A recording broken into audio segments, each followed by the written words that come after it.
All right, starting in verse number 1, I guess there were really 3 words that caught my attention. Of course, the first one being that word blessed.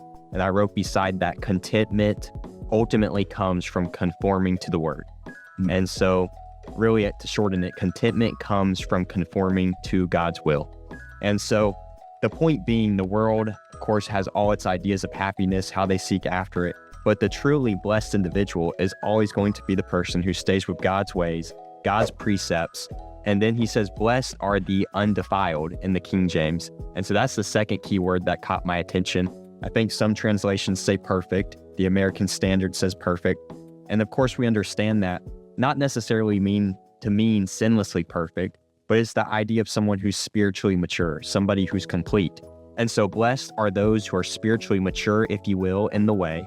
And then that third word is who walk, key word being walk. And I underlined that word and the word blessed. You see blessed twice here in these first 8 verses, in verse 1 and verse 2.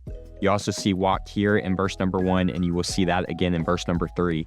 But I think it's important to understand, walk used in the Bible, it's talking about your manner of life, if you will, or your habit of life. And so beside walk, I wrote that manner of one's life, and I wrote out beside that, this verse is describing one whose walk is in tune with the law of God, and their will is submissive to the law of God.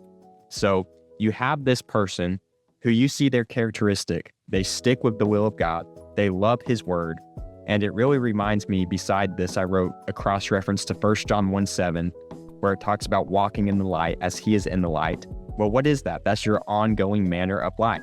You try to follow after the Lord. You take interest in his ways. And that's the person who is blessed.